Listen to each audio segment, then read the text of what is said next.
when the paranoia takes over. It makes people do terrible things. This is Larry. Who's Larry? Yeah, who's Larry? This guy. Whoa! Look at that dude. Yeah, he looks just like your dad.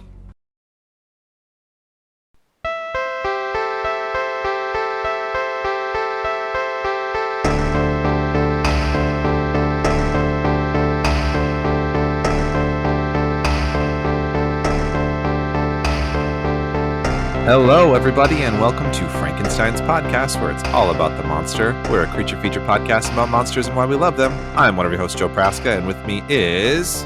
Your other host, Khalid Hussein. Hey, what's up, Khalid Hussein?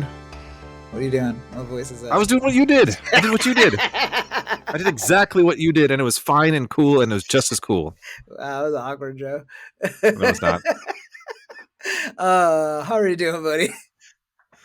Yeah, I mean, I was good. I'm great. Now I feel weird. I'm great right. for what it's worth. Okay, good. I'm glad to hear that. Yeah. I'm fine.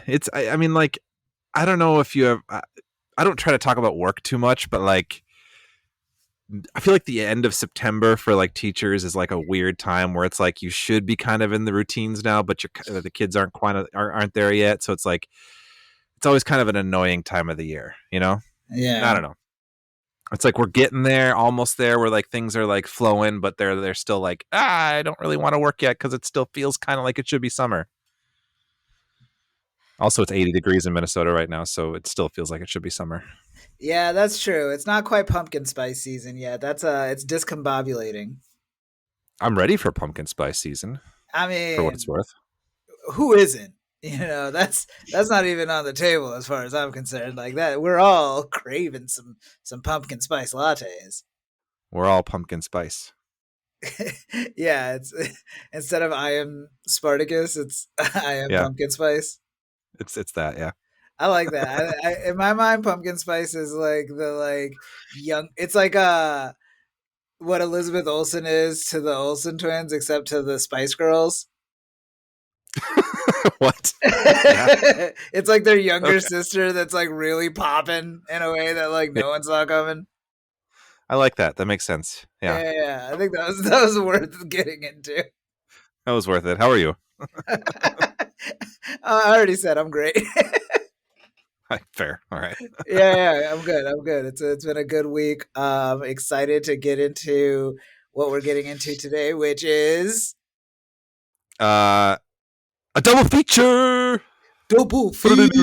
Speaking of twins. Yeah. Oh, that was actually a pretty good segue, Khalid. Wow. You know, I learned from the best. I'm gonna make it better. I got a question for you. Oh, hit me. Why did the iPhone wear glasses, Khalid? Why did the iPhone wear glasses? I'm stuck on reception. Something with reception, but I got nothing. Hit me. Lost its contacts. Yeah. I knew I was like down a rabbit hole. Okay, that one's pretty good. Yeah. Did you get it from like a book? That feels like one you'd get from a book. Yeah, kind of. Okay. Well, I didn't make it up. You picked a good one from wherever you got it. Thanks, Khalid. And that's a segue. Cool. Today, I've got a synopsis for both of our films. Coming straight from your homeboy Khalid, me, and they go a little something like this. First, we've got Grimcutty, a 2022 horror film directed by John Ross, and the synopsis is: all ASMR influencer Asha Chandri wants is to whisper into a microphone, but her parents are worried she's doing something somehow worse than that. Grimcutty, aka Store Brand Slenderman, pits adults versus kids in a suburban battle anyone that has ever tried to convince their mom to buy an Eminem CD is sure to relate to. The next one is Come Play, the 2022 horror film directed by Jacob Chase, and the synopsis is: Misunderstood Byron just wants to use his phone like other kids in class, but sits with the injustice. When his mom sends him on a slumber party to nonverbal Oliver's house, our beleaguered hero gets choked out by a ghost. Byron takes a couple days to cool off while Oliver and his parents deal with lonely Larry. What a monster. They're creatures of the abstract that live off potential energy. It's alive! All right, Khalid. All right.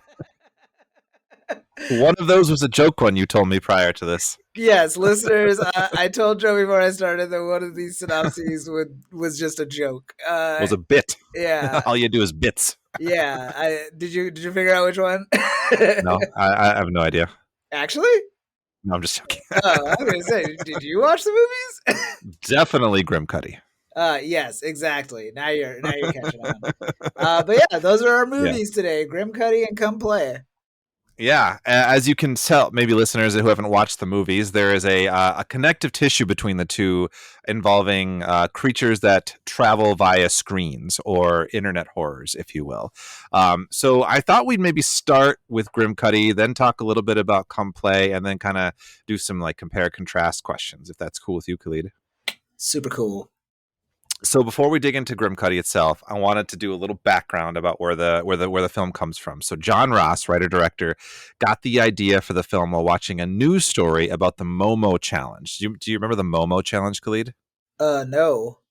Okay, so it was this weird like bird-looking creature with like a face that looks like a scary woman or something. And the idea was that like if you set it was sent around the internet in like pictures and people would see pictures of it, then like kids would like self-harm because of it.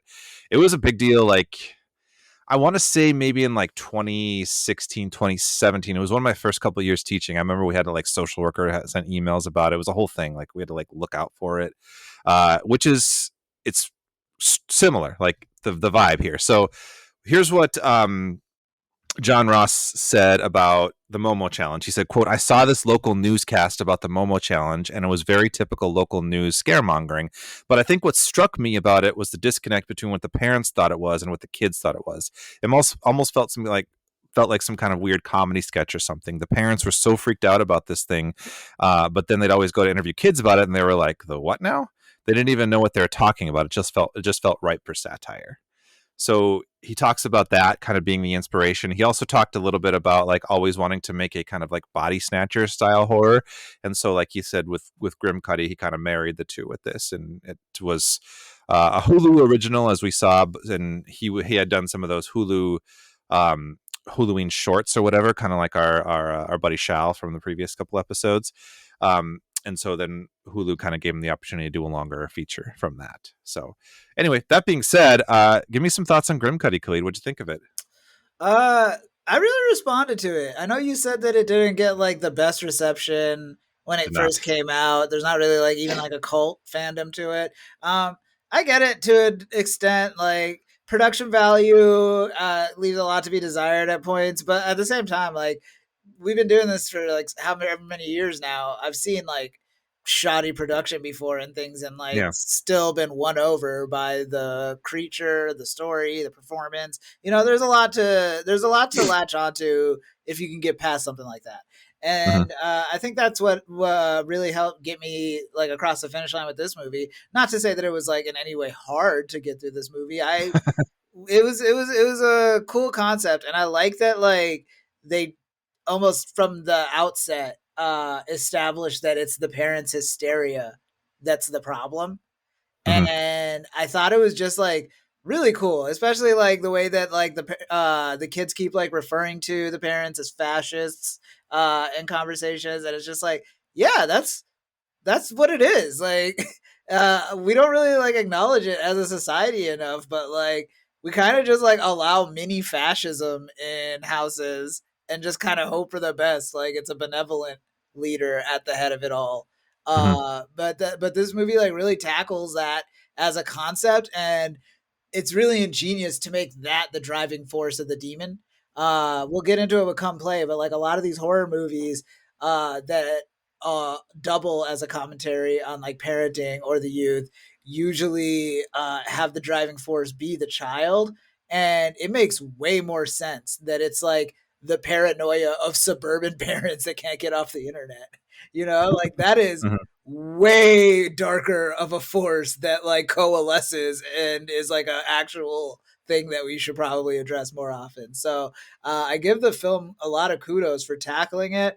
I loved Asha and her brother, the actor who played her brother. I thought like the scene that really like stood out for me was when they get the box, the whatever it's The detox box. the detox box. They get the detox box and they're all sitting in front of it, and the son is just like, "Yeah, father, whatever you say. Can I be first?" And he like puts it in. And I'm sitting there with his sister, like, that's a bullshit. And it felt so real. And then to have him like kind of like be like the clever one with like a backup laptop, like I have a lot of like siblings, and so like it immediately like evoked like my younger siblings who like would definitely do something like that. And so there's like a real like deftness to the writing that like it really like you see this whole family and like the journey the mom goes through, which like I really was not pegging from the beginning. I felt like she was very much kind of just like there to kind of echo and reinforce the father's paranoia, and like the movie was really like making us think it was just going to be like the father for the most part as a driving force, but like to have her have that heel turn, it was unexpected and very welcome. It was a pleasant surprise. um and yeah, I say all that to say like Grimcutty as a monster, it was kind of like goofy.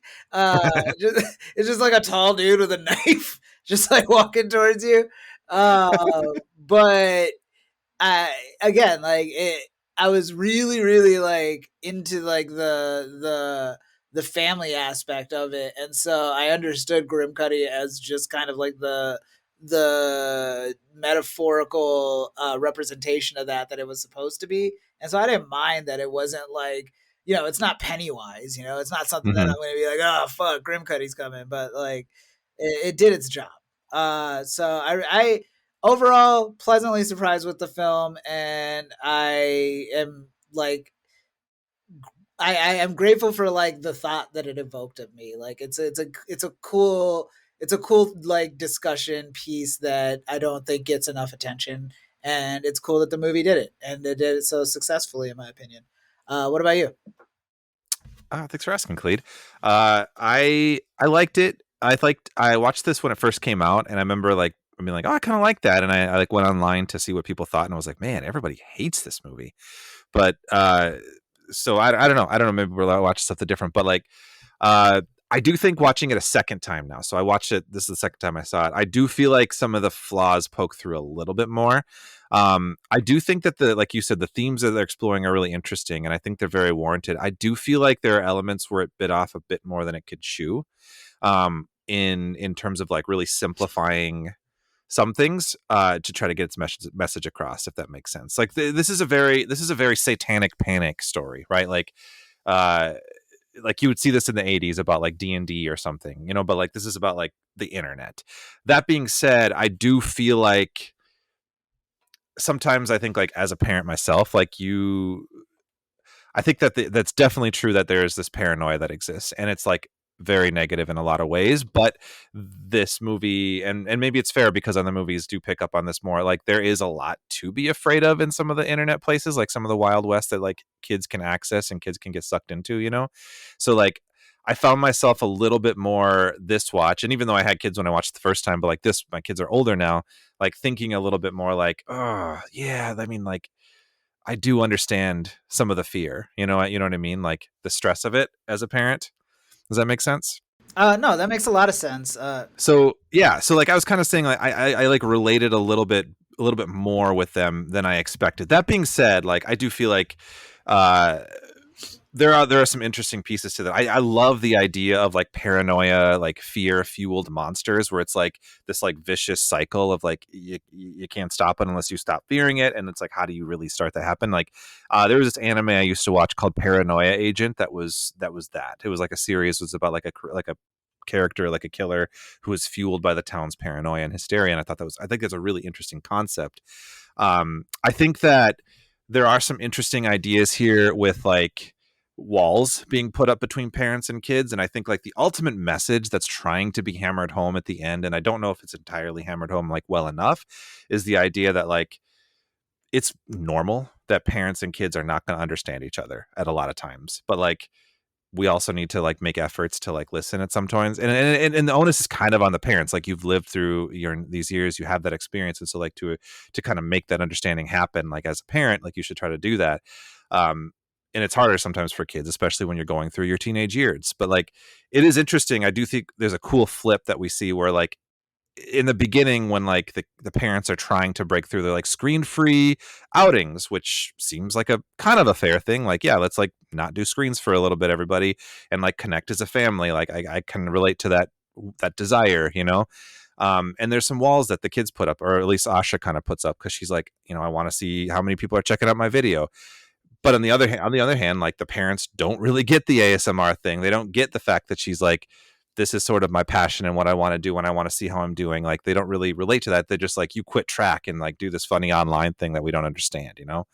So I think like that's interesting. And then, so like the fact that in the beginning, it does feel like the parents are trying to break down a wall that they feel that Asha has put up. And then throughout the movie, it's more like Asha's like, oh my God, that my parents have now put up a wall that I can't break through, right? Like I can't connect to them about what's actually going on, you know? So I think like seeing that kind of flipped a little bit is an interesting like perspective for the movie to take on. I mean, I'm always a big fan of like narratives where like both sides credibly think the other side's insane. Yeah, and I think that's kind of going on. So I appreciate a lot of that. I also, so one of the scenes that really that really sticks out to me is that drives home like the hysteria of the Grimcutty like thing, the whole thing that's going on. So like I think you mentioned like it's basically a meme that's spreading around that the parents are afraid of, that they believe the kids are like harming themselves based on seeing this meme or some sort of challenge, and their hysteria is like making this monster come about. There's a part where like the dad like sits down and looks at Kamran, the little brother's search history. Remember the computer when he opens it up? Oh my God. And he's listing all this like terrible shit, like all the stuff that he says. I felt like I was in trouble in that scene. It's like all that stuff is like stuff you probably actually should be worried about. Like that's kind of the scary stuff. But then he goes like, oh, and then you said Grimcutty like 50 times, and that's when the Grimcutty like shows up. You know, it's like you just kind of disregarded the actual like scary things. And I still can't get over bat sex. Props to the actor that plays the dad, because like yeah, there's a lot of actors that would have like really like hit home the comedy of all of that. But like I feel like I'm watching like an SS officer like read you like your perceived crimes by the state. You know, like I was like, damn, he gonna get like 12 years because of bad sex. Like, but he ignores it. He ignores it for the Grimcutty, and then that's what lets the Grimcutty come in. It's interesting, and I think it's like, I mean, that's the body snatchers element of it, where it's like they're so hyper focused on this one thing, they kind of are ignoring some of the other stuff that are actual red flags. But they're also just hella freaked out, and it's like Grimcutty is like, he's one of those like pardon my French, he's one of those bitch ass monsters that makes it look like you're doing stuff to yourself too. Yeah. Like that sucks. You know what I'm saying? Like she in the hallway, like screaming. Yeah. She thinking that she fighting Grimcutty, and it looks like she's just like doing self-harm. Like that sucks. Mm-hmm. Like that does not do anything for your argument. Yeah, he's just exactly. He's just a messy little bitch who just like, I'm gonna like slice you on the leg here and then like move away. At least own it. You know what I'm saying? Like we'll get to it, but like Larry, like that's me. Like I'm doing that. Yeah. I will say, so I'm thinking about like a few things that that took me a little bit out of it this round. I think like, so there's the hospital, the final like climax, the hospital like is just conveniently very empty at the end, which I know is a little bit of a horror movie trope, but it's like, okay, this massive hospital and like the family is like running all over the place, but seems to still run into each other and nobody else. That's a little tropey. But also like, I'm thinking about like the themes of the parents kind of coming to realize that they have to believe Asha, you know? And I think like you pointed out, the mom's journey, I think is so powerful. Like when she like gets so mad that she like cuts herself on the window, right? She's just like, has to like kind of take a step back and be like, you know what, like maybe I need to like trust my daughter, or like I see how, you know, something can happen like this. Like I'm gonna go and like trust her for a moment, and then she goes and kind of like finds like the weird shit that the mommy blogger is doing, That's you know. such And I a thought that beautiful was thing because she comes it's back. She's very like, powerful. "Yo, Hmm. yeah," because like I'll be honest, like her daughter's just saying a lot of shit in that Yeah. house, and it's like extra mom points for you to like. Once the dust settles, you go back and be like, all right, like I know I'm going through some stuff with my daughter, but like she does not play about stuff like that. She says there's a starving boy up there. Hmm. Like I love Yeah. that. That is such Yeah. a She's not a like, liar. Yeah. and it feels like I don't know, like so nice and like beautiful as opposed to like a contrived reason for the mom to maybe snap out of it for story reasons. It really does just feel like this like character fueled moment of like, look, like we're going through some scary shit and like nobody like fully understands it, but like Hmm. I gotta be able to like trust my daughter at the end of the day. Like that's such a Yeah. beautiful way to cut through it. And I think that was great. And I think that that's one thing that fell short about the parents coming through, is that like I think that was so powerful, and I think that the dad, like, he just needed the visual proof for it. And I know he was like the one who was like further gone a little bit with the hysteria than she was. But like I think it's a little bit unfortunate that the climax was the dad realizing that that was real all along, and his realization had to be that um I see my daughter getting like visibly lifted up by the Grimcutty, which convenient that the Grimcutty decides to like lift up her at that moment, He you know. was But like, like, if this feels like yeah, a third act, like I can yeah, probably I have got to it put on a this show here. way. Yeah, Yeah. so like I almost feel like I wish like those were reversed, and I don't quite know how the script would do it, but I just feel like it's so much more meaningful to have the mom part rather than like the dad just being like, oh shit, she's in the air, let me stab myself with this like sleeping medicine, you know. Well, I So mean, I think that also like speaks to like it's kind of by design that Grimcutty doesn't like really isn't the star of the show, you know? Like yeah. he's kind of like a Terminator style, just like unstoppable force. Like if there is like an antagonist or villain of it, it is the dad. And like I think that's why he sticks with me more than like the monster in the movie because like he's Yeah. just there's a I am evil because I'm willing to do whatever it takes to like stop something in my mind that's more evil from happening. Like Mhm. like for all intents and purposes, he's the villain of the story, and so like I think that's why it's like so powerful when he does just like eventually like see Grimcutty and realize like, all right, I'm on some bullshit. Right, yeah, just like the realization of how truly wrong you are, like those kinds of moments in movies are always, yeah, there's like there's some catharsis to it, I'm sure. Yeah. Um, do you think so? The last thing, so John Ross, the director, had said on the ending message, he said, "quote If I have one hope, it would be that I hope that it gets people thinking about their online activities and how it affects them, and if people watch it with their families, I hope they can release some tension together and feel more connected, kind of like we see Asha with her family at the end of the film." So I do think like I give a lot of points to what the movie was trying to take on. Like I think I do still fall into the idea that I think it bit off a little more than it could chew. There is some like I mean he's like it's a I think it's a first time feature for this director, and so like I think that giving some points to that, like he did a good job with what he had, and I think I mean there's some I don't know if I give this a full like 5 out of 5 stars or something, but I think that there's some flaws and some stuff I liked, but um, I do like that ultimate message of the idea that, you know, we listening is kind of a two-way street, and we got to kind of come to some understandings, and also just recognize that there's certain understandings that might just never be there, and that's okay, you know. So And just like what a powerful I mean you already kind of touched on it but like what a powerful disrupting force the internet is now that like yeah, never exactly. It's existed scary. It is scary. I it think it's never fair. existed before and Yeah. it's only going to get more embedded into the fabric of this thing that like we were already like making movies trying to navigate that shit like Yeah. it wasn't easy to begin with. Yeah. Absolutely. Absolutely. What'd you think of the ASMR stuff? uh I mean I think they very wisely bookended it because but I don't know, it just it feels very of its time.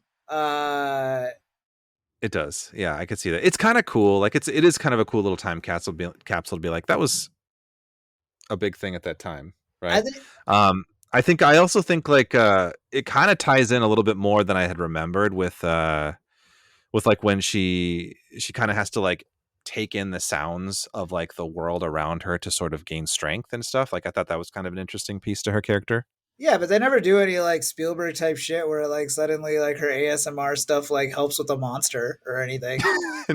No, it just makes her feel a little more confident from time to Yeah, time. it's just kind of like a hobby. If I think the one clever thing they did with it is the Middle Eastern descent father being like, I don't know, man, she's doing some weird shit on the internet already. God knows what she could get into. Like that felt like a real touch of like if you're just like a dad that's like very like tangentially aware of like your kid's world, like hearing about some shit like that, you'd be like, oh, they're gonna do fucking anything then. They're gonna be into occult shit in a day. That felt true to life. That felt real. Yeah. Yeah. uh does the Grimcutty should have made you like accept cookies or like Oh, eat cookies. wait, like real cookies, or are you talking No, about like internet internet cookies. You cookies? could have like, Got it. but you could have like made it real somehow, you know? I mean, in real life, the Grimcutty is going to be like controlled by Palantir, and it's just like scraping our data. Exactly. Yeah, right? Yeah, I was just thinking. regurgitating our consumer habits to a bunch of companies. Yeah. You must accept the cookies. Yeah. Oh, I don't know. Yeah. I like the creature. I will get into it later. I'll save my creature thoughts to with the monster stuff. Let's segue or let's transition into Come Play. So a little bit of background with the movie Come Play, which you said was also 2022, right? 2020. Oh, 2020. Okay, so they're 2 years apart. So, Come Play was created by Jacob Chase, who actually originally conceived this and made it as a short film that was just called Larry, which centers around a parking booth attendant, like you once were, Khalid. Actually, that's very special. And the story of that is that he finds an old iPad at night and lost and found. The iPad is not password protected, and then he goes into the children's book about the sad monster Larry and starts to see it, and things get increasingly more unsettling. So in that short film, the guy Jacob Chase used to build haunted houses, so he had just like cobbled together monster costumes that he had built, and because of that, like he kind of prioritized like in-camera effects with the movie and the feature as well, is just because his like love for like kind of the monsters that you can kind of see and like physically interact with, which I do think comes through in the movie. But I'm guessing you didn't get a chance to watch the short film, did you? I did not. Yeah, it's actually pretty cool. I like it a lot. I think the practical effects of how they make the creature move in that one was really weird and unsettling. But so anyway, what'd you think of Come Play? I liked it. It was really fun. I realized about 20 minutes in that I'd already seen it. But I didn't remember a lot of it. So, it was like that weird thing. It's almost like a dream, like you're half remembering as you go through. Yeah. But yeah, I really, really liked it. This time around, I was, as you can tell by my joke synopsis, very enamored by Oliver's friend Byron and his Yeah. journey through the He had movie. a journey. He Yeah. did, and like that performer is really good. Like he makes the turn like so believable, and I was like, I want to see a movie like 15 years from now where like Byron and the boys like get back together and try to like save Oliver's mom or some shit. Like just Like It or something. yeah, I'm like watching this kid like he could lead a spinoff. Like, Yeah. uh, but back to like the main movie of it all. I always get like kind of a soft spot, obviously, when we're like the main character is like a differently abled like child and they're being Yeah. like haunted. Like there's just like that instinctual like, oh, I don't want anything bad to happen, especially to like this little lamb. But Mhm. um I loved the way that they incorporated his nonverbal traits, with the speak and spell. Mhm. I love that he communicates through SpongeBob. That felt very real. A lot of times these movies will just like do like a fake cartoon or something like that, but like there's just something really like warm about that. I don't know, like Oliver just feels like a kid I know. Mhm. And so like that was really effective. I wasn't always sold on Gillian. Gillian, or is it Jillian? Jillian I think it's Jacobs. I think it's Jillian. Okay, Jillian Jacobs. Yeah. I wasn't always sold with her and Oliver's relationship as like mother to son. Hmm. It just didn't read for me. But uh, by the third act, like with the panic and the distress and everything, and like the way it turns, and she eventually becomes like she takes his place with Larry. Yeah. I found all of that really like sweet and affecting still. Hmm. I was really intrigued by like the relationship with Oliver's dad. Just I don't know. He had like a very fine line to walk there of like I'm not like a deadbeat dad that can't quote unquote Hmm. handle his kid. It's just like it's doing something to the marriage that he like needs to take a step back from, and like it felt like they communicated all that well without like belaboring any point or like trying to like maybe nudge you one way or another in opinion. Like it really just came from like select scenes. And Larry was just a really cool monster. I feel like, especially this time watching it, I was able to appreciate the rules that they've set in place for how Larry travels, and I love the POVs when we would see from like the inside of a device, or Yeah. the way that like you could almost like feel him jumping across electronics to get to people. It just all was like it kind of reminded me of the animation in like Venom. You know what I mean? Like you Yeah, I really could see that. like some CGI, like they take like the time with like thinking of the movement and like what it would feel like in the real world, and it goes a long way. So yeah, I big fan of Come Play. Really well directed, just a sleek look overall. Obviously, with my experience as a parking attendant, all of the parking booth stuff, like just it was evocative. Um, but yeah, what about you, Joe? What did you think? I agree with you. I really liked it. I think that I do think it was thematically tighter than Grimcutty. I think it was more focused on what it was trying to say, and I think it hammered those ideas home a lot better. I thought Jillian Jacobs did a pretty solid job. I could kind of see what you're saying about like the idea of like her in the role of mom, but I do think she does a really good job as just somebody who is really like really I don't know if conflicted is the right word, but somebody who's kind of coming apart a little bit, trying to do the best they can, but making lots of mistakes along the way. That's why I feel like I if she was like an aunt or something that was like she That may not have been the inherited, mom. yeah, like she Yeah, like like ended up getting the kid after like the parents died or something. You know, that's also a common trope in horror films. I feel like. true. I could kind of see what you're saying there. I just feel like one of the moments that stuck out to me is like when she's like she finds out like her husband's in the hospital and it's not waking up, like they're currently being haunted, like she just threw out all the electronics, and then Oliver is just kind of like spinning in circles, like yelling. She's like, can't you just be normal? And like instantly has this like realization of like, oh my god, what did I just say? Like that Did was you like that like scene? That felt like it came out of nowhere because like by that point she's kind like of. full on into like the ghost is real territory. No, but like I actually love that scene because I thought it was like super relatable how when you are so overstimulated, it's so easy to say something cruel, you know? Yeah, Like that's true.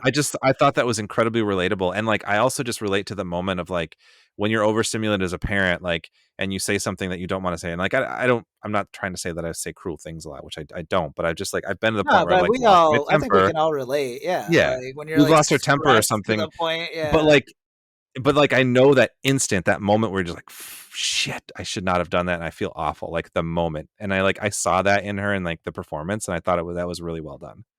Yeah, and again, like her performance shines through it more often than Yeah. not. It's just I don't know. Maybe it's just my experience with her. Like as an actress, I've seen her in like a lot of stuff that really like solidified her in my mind in one way. But Comedy. yeah, it just doesn't read mom to me. Yeah. That's Yeah, no. fair. That's fair.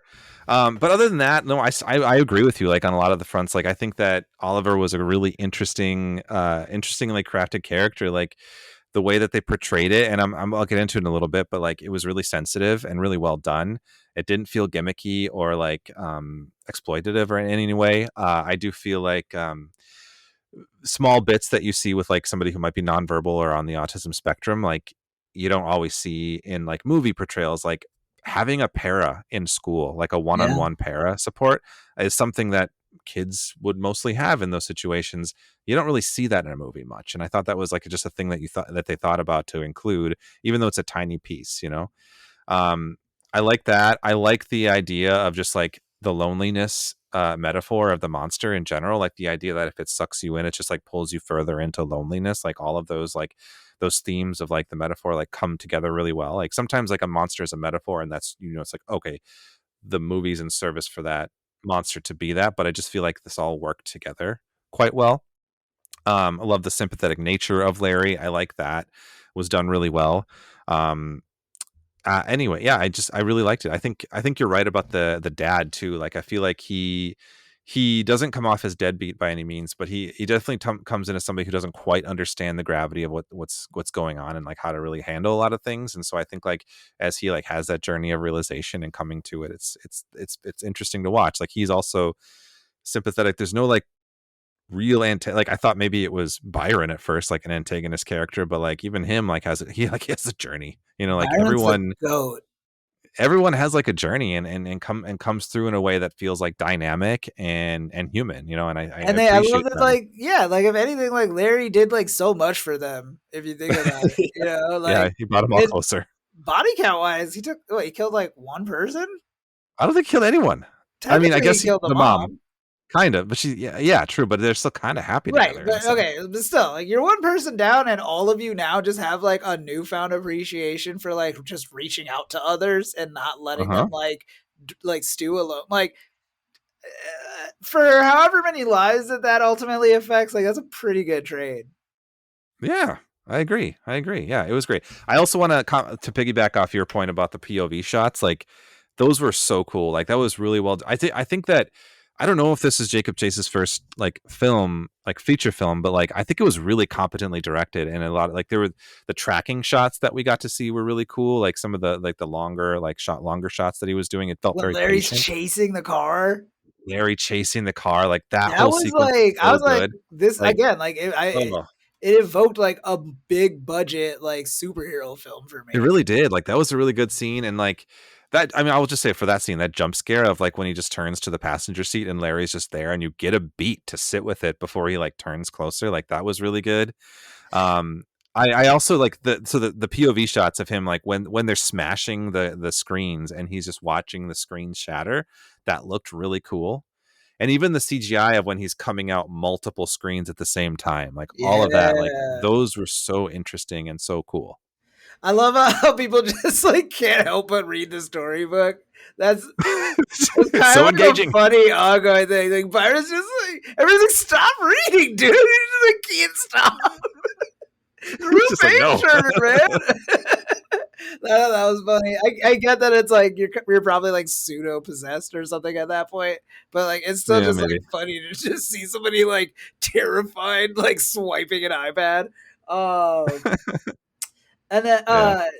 I will say watching it this time too, it wasn't lost on me that like I don't know. Have you seen those ads that have been going around? They're going around a lot in New York. I've seen online for this new device called the Friend. No. It's like a pendant that's AI that just Ugh. sits on your neck all day and like just like takes in the world with you, and like you can like text it stuff and it'll text you back, and it's literally like supposed to be your friend, like your best Oh. friend. And like there's Huh. ads everywhere for it, and now like people, like I saw a billboard for it just driving home the other day, and there's people like truly like offended by it, like writing like for the love of God, find a person before using this kind of things. Like Yeah. not even just Hmm. like regular street graffiti. But I couldn't help but think about that when I Mhm. think about like what Larry represents. You know what I mean? Like this Yeah. idea of like, is any connection better than no connection, or are there some connections that will just like fundamentally fuck you? It's a really interesting question, and I don't know if I know the answer to that. Damn, Joe, that's the only reason I came on this pod. Yeah, right. Sorry, I'm going home empty. No, it's a tough one. It's something to think about, but it's really interesting to think about it in relation to like an actual demon versus like just Yeah, like the emptiness that AI actually like offers. yeah, yeah. That's well said. And I do feel like even in this case in this movie, like it doesn't really. It's not making the case that like tech by itself is evil. You know, it's like it's more about like attitudes toward things, right? You know, like I don't think, yeah, he's not saying anything because like the technology is like a tool and a resource for Oliver in a lot of really positive ways too, like the communication that he has, right? Yeah, and I mean, the truth is, yeah, it's just technology. You know what I mean? Like the fact that like you could put like evil spells in a book doesn't automatically make all books evil. You know, like Exactly. Yeah. evil is just gonna find a way to like get to you through whatever delivery method it can, and we're just making more ways, I guess. Uh, Yeah. but I do love like just conceptually the idea of like phones and screens being windows. That's a cool idea. Yeah, and I think, like, tying it in with the loneliness and, like, the isolation of sometimes, like, when you are, like, really sucked into it, like, all those themes, like I said a few times already, I think tied together quite well. Um, so I did wanna touch on, like, in general, just, like, the depiction of autism in this movie, because I think, like, you always run the danger of, like, if there's, you know, a director who does not have autism himself, like, uh is that, you know, does that come off as problematic in some capacity or something? But so the behind the scenes of like him choosing to do this, I mean, I think in general, like the way that it was depicted was done really well. He did say Jacob Chase's wife works with folks who are on the autism spectrum. That kind of inspired him to incorporate this on the story. And so in creating the character of Oliver, he ended up consulting with and like shadowing folks who are on the spectrum to varying degrees, and including like specifically a young adult who had been nonverbal as a child to help him like read over the script and give some ideas and notes for it. And he has a quote. He says, "quote Whenever you're writing a character that's not like yourself, I think we have an obligation to, since we don't have the lived experience, create the learning experience for ourselves the best we can," which I think is very well said. And another thing they did is he talked about they hired this organization called Exceptional Minds, which is a vocational school in LA that trains and employs young adults on the autism spectrum in like the digital arts. So these guys got to come on the movie and like help work with the like the VFX processes with the like the VFX houses and stuff, which is so I The think child I feel, actor wasn't on the yeah, spectrum though. he was Or not, no. okay, okay. No, but I think he was involved in kind of like some of those shadowing and like discussions and stuff to kind of like make sure that his performance was uh um sensitive in a sense. And there was I have a link, I can put this in the notes of a review that's like a review of Come Play written by an actually autistic person. And I think the person who wrote the review didn't care for the movie like by itself, but she had talked about how she thought the portrayal was really good and generally like way more dynamic than we often see in like kids with autism in movies, where they're just kind of like the story is usually like how they pose like a problem for the parents or how the parents have to deal with it, you know. Like it was it was done better, and I think it was done with more care, and I think that that was recognized. It's just what I'm getting at there. Yeah, I would agree. I I'm it's nice to hear. I guess I didn't think too much about like Yeah. what went into like respectfully portraying an autistic presenting character, but Mhm. it's nice to know that they put that effort in. And I will say like Yeah. for like at no point was I like this feels offensive, which Exactly. Yeah, I know, I felt that the same has way. happened before. I've seen Yeah, movies it where like certainly has. they just miss the mark in terms of tone deafness. Yeah, like they certainly didn't ask anybody for their thoughts. Yeah. Yeah. um so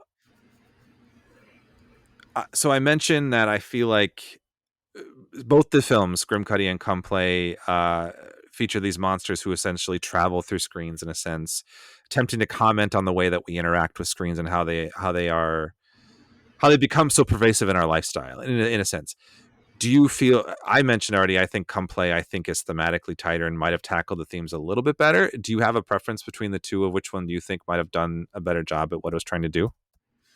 um I think on an overall scale, Come Play wins. Hmm. I think it works better as a movie and as a, I guess, more solidified idea.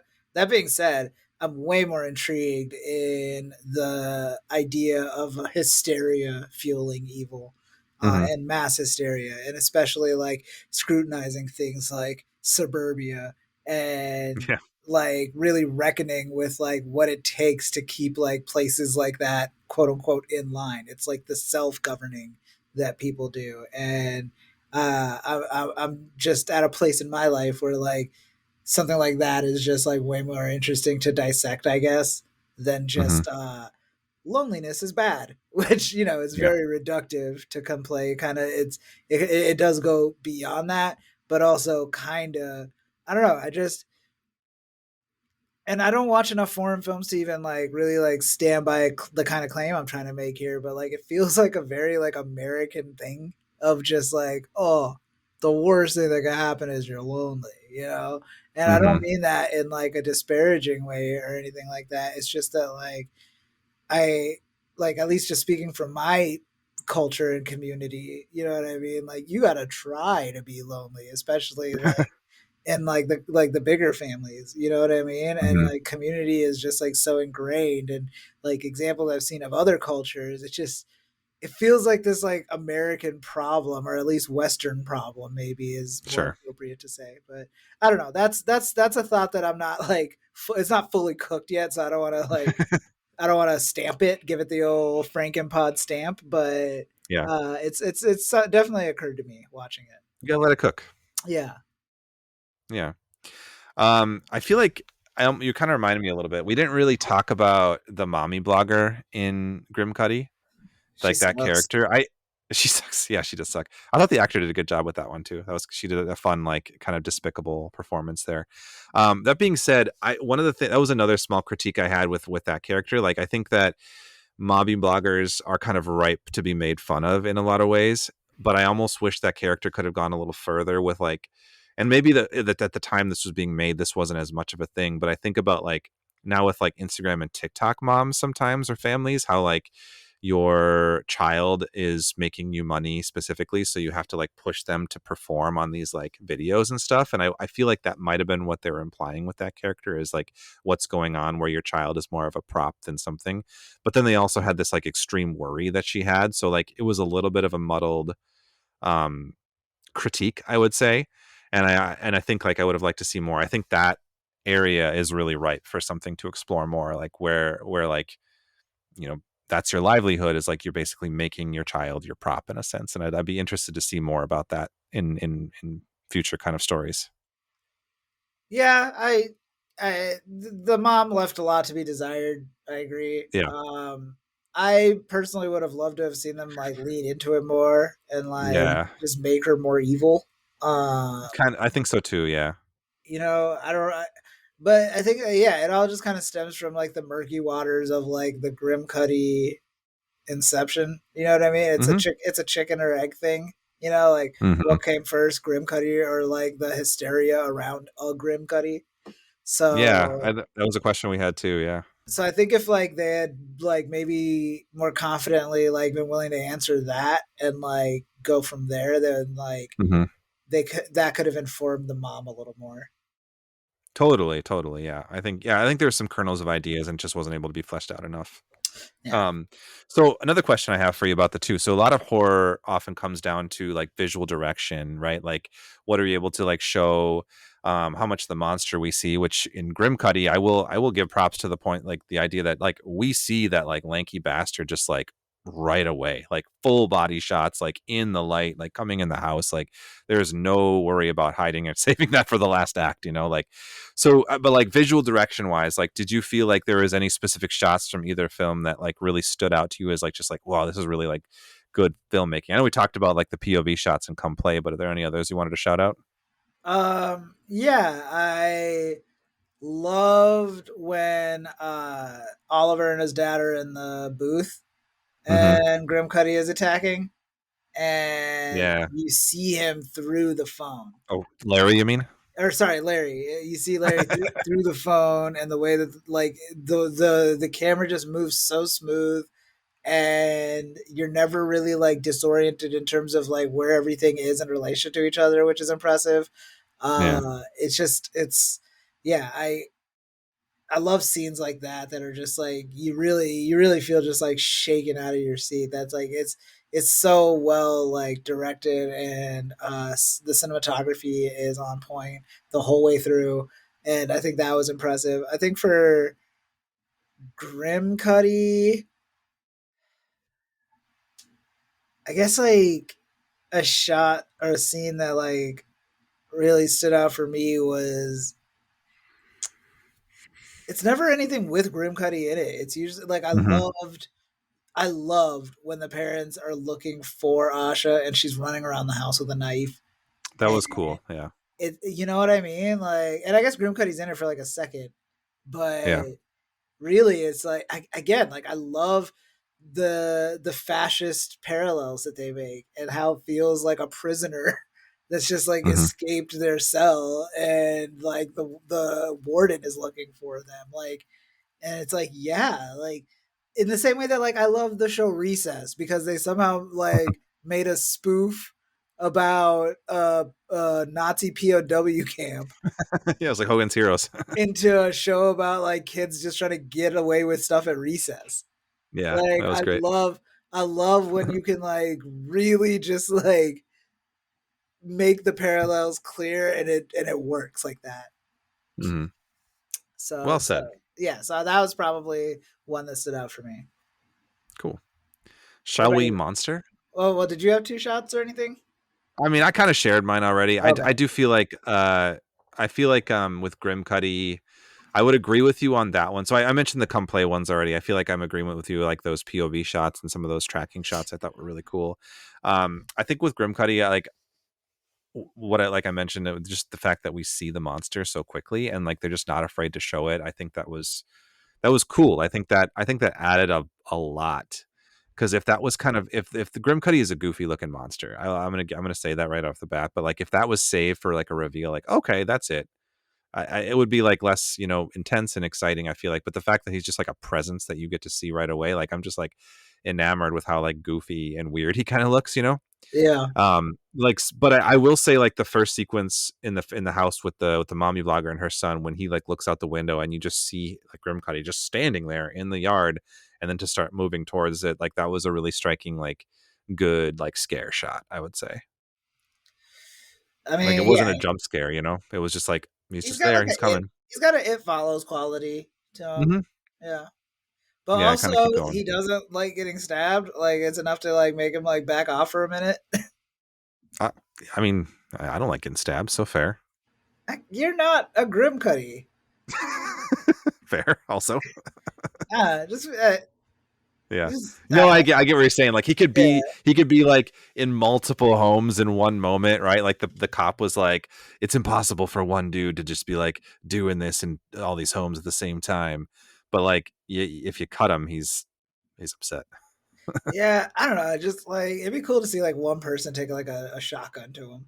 Like it probably wouldn't Yeah. like keep him down, but like I feel like he like wobble around. We if you for whatever reason if you've listened to this and haven't seen the movie, he's built like Gru from Despicable Me. Yeah. So everything about him is just like awkward to look at. It's great. It's great. Yeah. But to Shall answer your question, sorry, yeah. ask it again.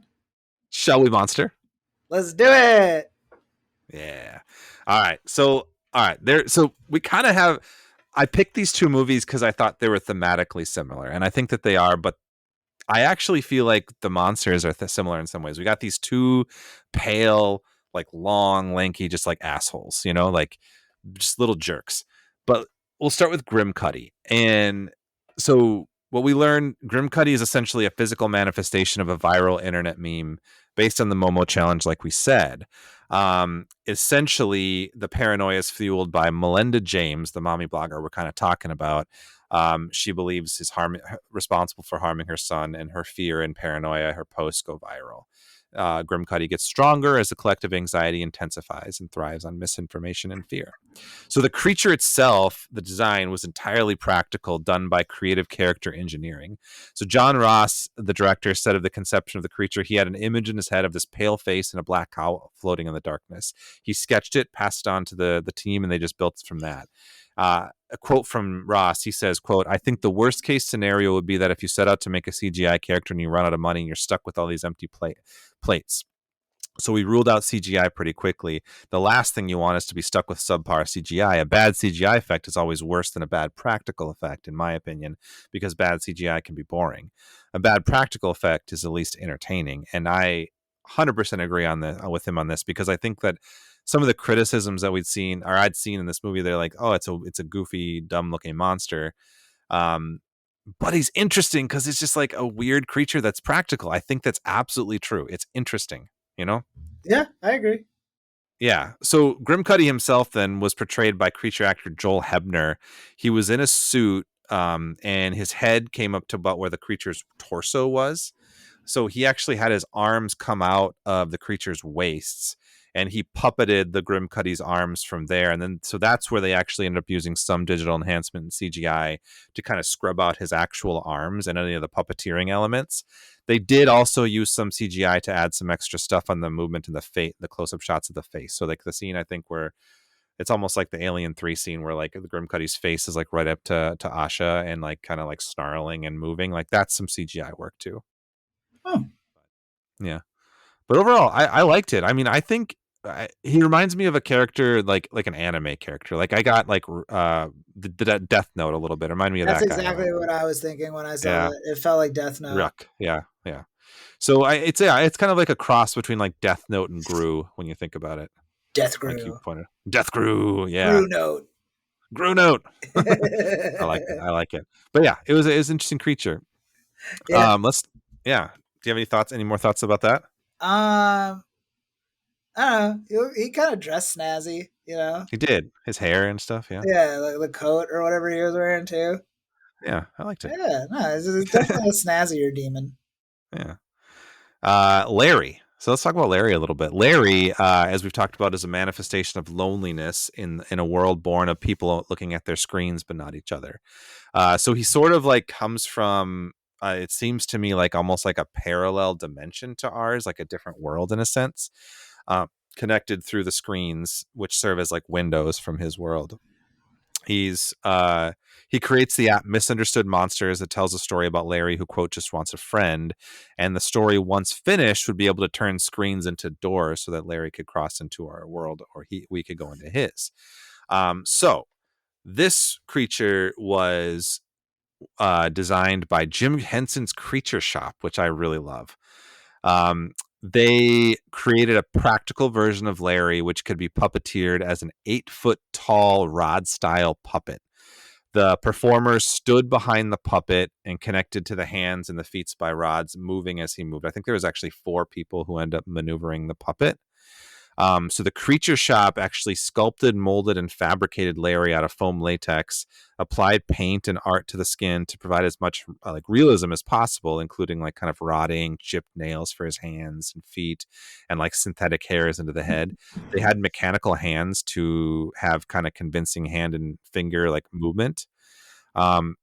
But aside from that, there was a VFX house called Mr. X that did do some CGI facial animations and occasionally like a fully digital performance on top of the puppet to kind of complement it for certain sequences. There's a really cool featurette that I'll link. It was called Come Play From Short to Feature is what it was called. And it kind of goes behind the scenes, like seeing that. But the Jacob Chase talks about how, especially working with the kids, how they really wanted something like physical that like the performers and the actors could just work with on screen.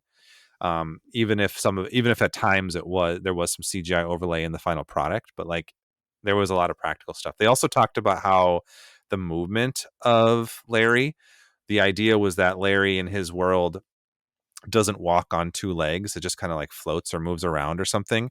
And so when he comes into our world, the idea of like walking on 2 legs or being bipedal is like awkward and uncomfortable. So that's why he's kind of like lumbery, moving in like kind of weird, awkward ways and like cracking every time he moves. So I think there was a lot of cool like care that went into the design of that one, which I really liked. Larry rules. Yeah. I think I loved whenever his hand would get like near Oliver. Mm-hmm. The You hands know, are cool. like they just looked really like pretty, and they would like light it so just like mesmerizingly. And yeah, that's interesting about like how the reason he moves like that is because he doesn't have to walk in his world. That's like Yeah. a cool backstory to it. I love that kind of stuff. Yeah, no, Larry rules. Also, if they ever had to fight, I'm sorry, Grimcutty, but you're getting your ass washed. Like It's Larry in one. I literally have that question written down to ask Khalid who would win in a fight between the two. So there you go. There you have it. I mean, Larry in one. is there any other answer? Well, like Grimcutty's just gonna like slightly like chop a knife towards him a little bit, and Like not even like a cool knife or like a medieval knife or something. It looks like he just like walked into someone's like kitchen and just like grabbed the first one off the block. Like he is often in kitchens. Yeah. yeah, but it's just lame. It's just like a kind of like trendy dude that looks like he's on his way to like Fashion Week that like has a knife. Yeah. Yeah. Larry in one. Love it. Yeah. Love it. The other thing about Larry that I wanted to talk about is the illustrations for the misunderstood monsters. So I really enjoyed like this kind of the creation of that like children's book element. It kind of reminded me of Babadook. You know, like remember they had that like little book like when Babadook did like the arts and crafts and left the book on their It's a doorstep. very Babadook ending. It is. It absolutely is, actually. But so the illustrations for the children's book was actually done by a graphic designer friend of the director by the name of Sarah Ferber. She actually made the art, like hand did the art for this and the prequel short film Larry, which you, if you watch, has a different book, but it's similar.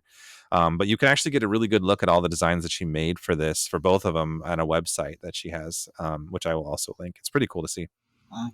Don't read to the end, though. I will not. Yeah, honestly, I feel bad that you read any of it. No, it's like Jumanji. Like they tried to sell Jumanji like in stores after that movie. I'm like, I'm not falling for that. Yeah, you want me to go to Jurassic Park next? Like, Yeah, dumbass. yeah. Anyway, so of these two, like just lanky little bitches, which one would you fight with, and which one would you flirt with? I guess I'd flirt with Grimcutty. Oh, interesting. Okay. Yeah, I don't know. Parents just don't understand. I can relate. Okay. Yeah, I think I would help him by whipping up the parents in the town in more of a frenzy. You know, that would be like Okay. my contribution to him, so that he wouldn't like kill me. Although again, like, what was his body count? That was like no, that was it. Did he kill anybody? I think he killed. I don't know. Actually, good question. I feel like the only I think Jacob Tremblay is the only one that killed anybody in this. Wow. Yeah. Yeah, I don't think Grimcutty killed anyone. I don't know. Yeah, so yeah, honestly, yeah, flirt with him. He's pretty harmless. Doesn't really seem to have a problem with like adults either. So Yeah. you know, if to keep him off my back, like I just like take him out to like soup plantation or something once a week. Yeah, he's already got a knife. He can help me like cut the like rolls. So that's fine. And then Larry, I'm gonna fight Larry. He's cool. He's an impressive monster and stuff like that, but kind of really easy to defeat him. Don't read that book, you know. Yeah. Yeah, I don't just Larry. Yeah, I don't want to do what the mom did, which like we didn't talk about it, but like when Jillian Jacobs like face like turns like ashen and her eyes bulge out, that shit fucked me up. Horrifying. Yeah, I don't want that for Yeah. me. Yeah. And I'm not gonna like levitate my son every night. That's Okay. yeah, I'll fight him. Okay. How would you fight him? uh Just not reading the book? yeah, or I would like ward him off by like threatening to give him one of the friend AI pendants. Is this what you want? Yeah, bitch. I have a friend for you. Yeah, not so lonely now, are you? Oh my god. text that thing your dinner plans, you weirdo. All right, there you have it. That's Well yeah, I would fight it with AI.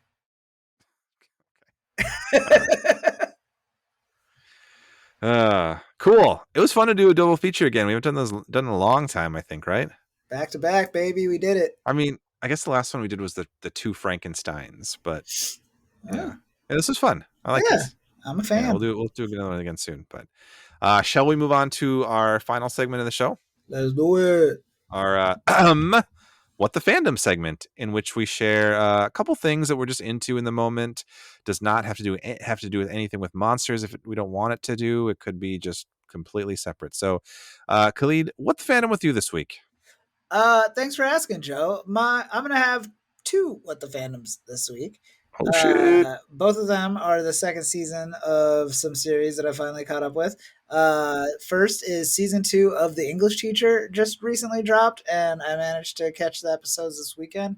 That show just really grew on me. The first season was kind of uneven for me, but when I finally was able to get on its wavelength, it really just paid off.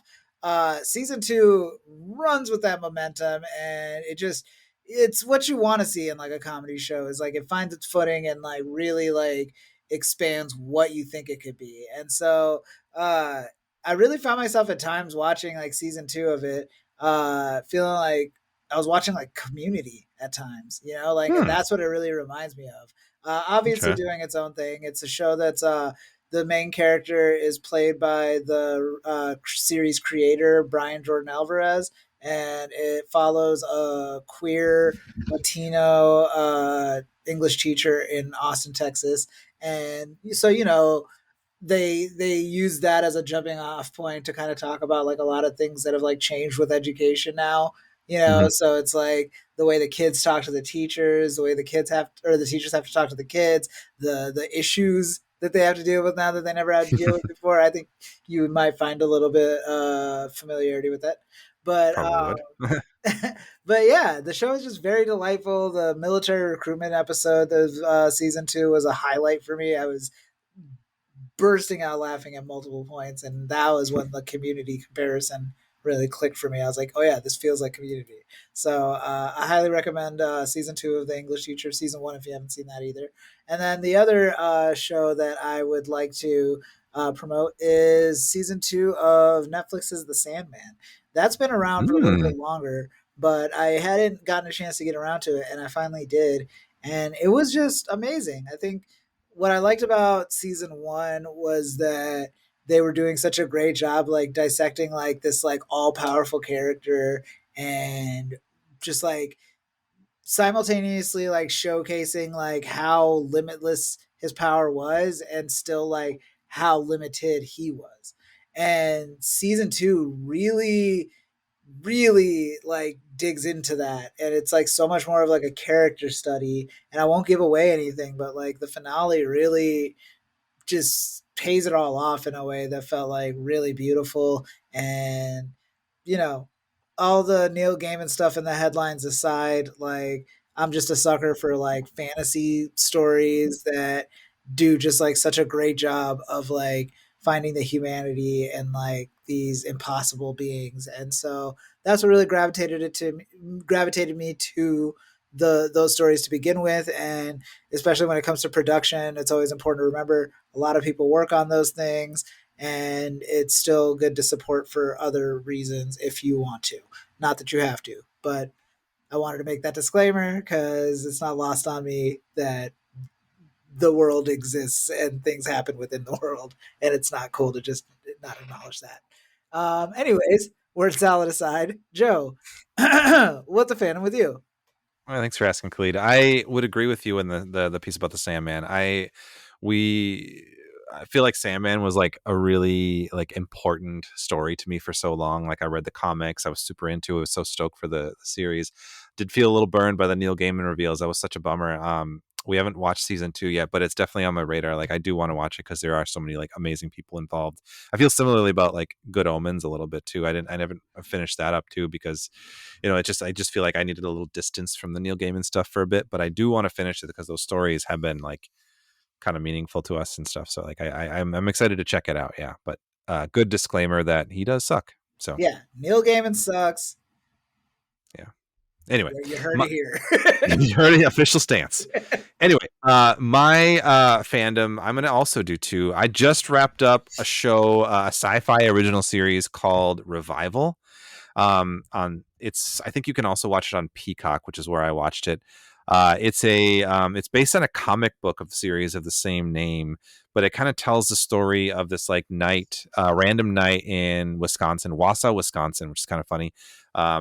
And everyone who had died within this certain time frame just suddenly comes back to life, and it's about how the town and really the whole like the government just deals with that. So at first they're just kind of like they're quarantined for a while, and then they have to deal with like how do we deal with the revive, the people that come back, because they're not like zombies, they come back as just like normal people. Whereas there's like kind of a cult leader type guy who's like, no, they're like satanic because their souls are gone. Other people are like, hey, they're just like normal people, we need to treat them like normal people. And there's those kind of conflicts going on and stuff like, how do we deal with this and what does this mean for our society? But then it gets into some pretty heavy like fantastic territory. I won't say much about what this is, but there are I will say for anyone might be on the fence who listens to this podcast and likes creatures, there are some very fascinating creature designs from I believe the name is Stephen Kotansky, who directed Psycho Gorman, who came on the show to like design some of the creature element of it. And I won't say more about the creature element, but that's something that really kind of drew me into the story. It's about 10 episodes long. I don't think it entirely sticks the landing, but I really respect the ambition that went into it and a lot of the ideas that were going into it. Like the cast, it's full of like some like, you know, recognizable Canadian actors pretending they're from Wisconsin. What's her name? Melanie Scarafano, I think her name is. Scarafano is she's a Winona Earp. She was in Star Trek Strange New Worlds. She's the lead in it. She's absolutely fantastic in this, really fun to follow. So I would recommend that one if you're looking for like just a cool little kind of genre project that kind of defies a few genres. Like it doesn't feel, one thing I kind of really love about these like sci-fi original shows, I'm still watching a couple of them that are going currently, and they just never have that prestige feel vibe, and it just feels like a throwback to like an era of TV that we grew up with that I just really like love and sometimes miss, and just feels really comforting. So like even though it's touching on some heavy themes, it just feels like it's like, okay, this just reminds me of like when I was like, you know, watching Angel and talking to you about it, you know, every day. Like it's just nice to watch these kinds of shows. So I really appreciated Revival for that. I'd recommend it. The other thing I wanted to recommend, there is a musician that I'm a big fan of called Yola. Have you heard of Yola, Khalid? No. Maybe not. She's a singer songwriter. She's done like kind of some, I would say like kind of twangy, almost like a little bit almost bluegrass twinged music for a while. But she has a new EP that came out this year, and I've been just listening to it a lot when I can. Aside from when my kids make me listen to the K-pop Demon Hunter soundtrack on repeat, which is also good. But when I get to listen to my own stuff, I've been listening to her new EP, which is called My Way.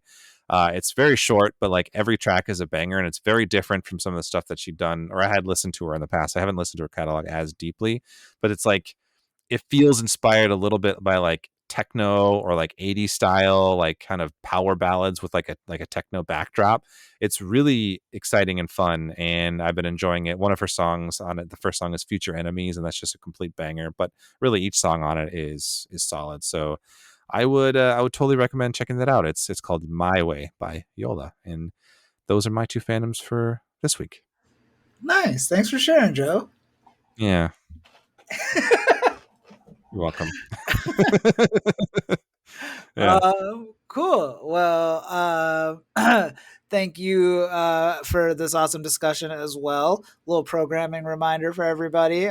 We do have a Patreon. If you would like to become a patron, we have a $1, $3, and $7 tier. Anything that you're willing to contribute will go back into the production of this show, and it would be greatly appreciated. We also will from time to time upload Frankenbits for folks that are patrons, just to give them a little extra. It's just an opportunity for Joe and I to discuss other non-creature feature related discussions. So yeah, check all that out, and thank you all for listening to another fun episode of Frankenstein's podcast. Until next time, creep it easy.